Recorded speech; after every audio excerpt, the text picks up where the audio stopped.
Alright, I thought I was done evaluating safes for this channel, but Verifi Smart Safe wanted to share with me their updated S6000 safe, so let me walk you through the improvements they've made. First, I need to mention that this fingerprint reader is the same fingerprint reader on the previous version of this safe. This unit here, which includes a scanner, its own processor, and memory, this unit is in compliance with the standards required of equipment purchased for use by federal agents in the United States. So Verifi Smart Safe is calling this FBI certified, but just to clarify, the FBI is not an independent testing lab. When you open this, an LED lights up the interior, and inside of here, Verifi has replaced the thin rubber mat they used to have sitting on the bottom of this, and the safe is now lined with felt on the bottom and sides and top and back. It doesn't show up on camera, but it's there. Inside the safe is this box, which contains everything you need to get started. A user manual, a sheet to let you know how to contact support, and your quick start guide, which is really the way to get started with this. You get a wipey thing for these surfaces here, batteries, which I've installed, mounting hardware, which I have not installed, and these, the keys to your safe. So let's talk about that lock. It's behind this cover. This little plaque is held in place with 3 tiny Phillips head screws, and you want to get a hold of a tiny Phillips head screwdriver to remove them.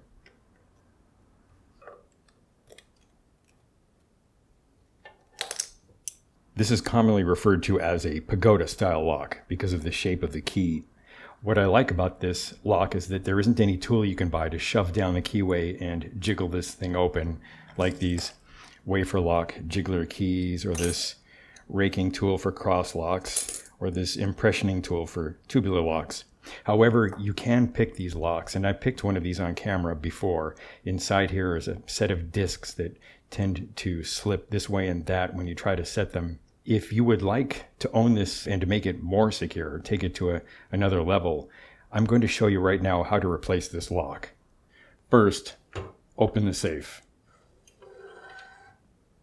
Next, remove the batteries. Now there are 4 bolts I have to remove, and this whole box right here that contains the bolt mechanism will come off the door.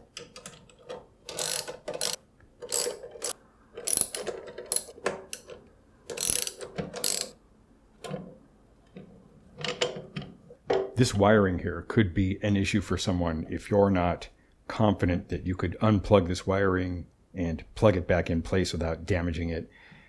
You'll notice there are these pegs, 4 of these, sticking out of the door. This is what the screws were threaded into. If you're very careful, you can maneuver this box around the pegs to the inside of them and rotate the box like this. And now I can work on this without having to unplug any wiring.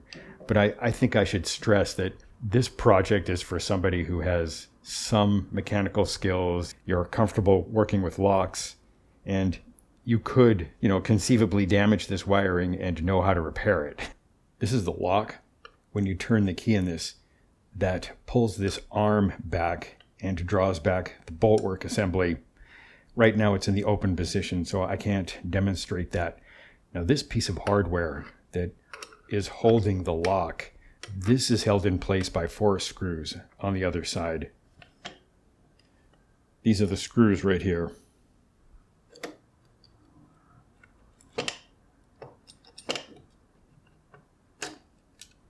So this piece of mounting hardware is loose now. The only remaining issue is a little clip here holding this arm onto the rest of the boltwork. I'm not going to remove this. I just wanted to show you all of the parts you need to access to remove this and replace the lock. The cylinder is a standardized length, 7/8. You can use whatever kind of lock you want. Again, this is a project for somebody who is comfortable working with locks, who knows how to order locks, and would be comfortable having to rebuild some of the mounting hardware back here to accommodate whatever lock you purchase. So that is the new and improved Verifi Smart Safe. S6000. This box is made of 14 gauge steel and the door is 12 gauge steel. There's no point in prying this fitting off. You're not going to get through the door this way, and you're going to need to be an intermediate lock picker to get through this lock, or you can change the lock, as I've pointed out. This is what the lag bolts look like that come with this. If you bolt this thing down, that should be enough to prevent an opportunistic thief who's got a few moments access to your safe from running off with it. I think this is perfectly good for a small personal safe, and I'm adding this to my approved list.